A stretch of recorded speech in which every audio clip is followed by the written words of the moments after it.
सालों पहले एक गांव में सूरन नाम का किसान अपनी पत्नी के साथ रहता था। किसान बूढ़ा था लेकिन उसकी पत्नी जवान थी। इसी वजह से किसान की पत्नी दुखी रहती थी। धोखेबाज पत्नी और चोर की कहानी सुने। वो हमेशा अपने ही बस जैसे जवान पुरुष से शादी करने की चाहत मन में रखती थी। महिला के मन में ही की बात को एक चोर समझ गया। वो रोज महिला का पीछा करने लगा। एक दिन उसके किसान की पत्नी को ठगने के विचार से उसे एक झूठी कहानी सुनाई। चोर ने कहा, सालों पहले मेरी पत्नी मुझे छोड़ चली गई थी। अब अकेला हूँ। मैं तुम्हारी सुंदरता पर मोहित हो गया हूँ और तुम्हें अपने साथ शहर ले जाना चाहता हूँ।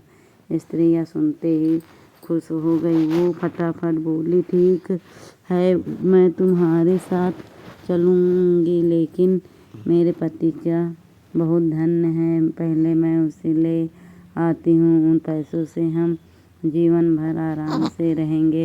यह सुनकर चोर ने कहा कि ठीक है, तुम जाओ और लौट कर इसी जगह आना, तुम्हारा इंतजार करूँगा। स्त्री पर पहुँची तो देखा कि पत्नी गहरी नींद में था। महिला ने सारे जेवर और नकदी को पोटली में बांधा और चोर के पास चले गए। किसान की पत्नी को आते देखकर चोर के मन में हुआ, अब मैं बहुत जल्द धनवान बनने वाला हूँ। बस अब इस महिला से पीछा छुड़ाने की तरकीब निकालूंगी। तभी किसान की पत्नी चोर के पास गए। उसके पहुँचते ही दोनों दूसरे शहर की ओर निकल गए। कुछ दूर चलने के बाद रास्ते में एक नदी मिली। नदी को देखते ही चोर को एक तरकीब सूझ गई। वह महिला को, देखो नदी गहरी है, मैं तुम्हें इसी पार करूँगा, लेकिन पहले मैं यह पोटली नदी के उस पार रखूँगा, फिर तुम्हें साथ ले जाऊँगा। स्त्री का चोर पर पूरा विश्वास था। उसने कहा, हाँ, ऐसा करना ठीक रहेगा। फिर चोर ने कहा, देखो तुमने भारी जेवर पहने हैं, ये जेवर भी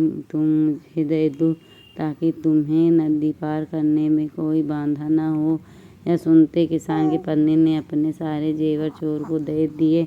पोटली में बंधा धन और महिला के जेवर लेकर चोर नदी के पार चला गया। महिला उसके लौटने का इंतजार करती, लेकिन वो फिर कभी लौट कर नहीं आया और महिला को बहुत दुख हुआ और उसकी आंखों से आंसू बहने लगे। लेकिन पछताने के लिए तब तक बहुत देर हो चुकी थी।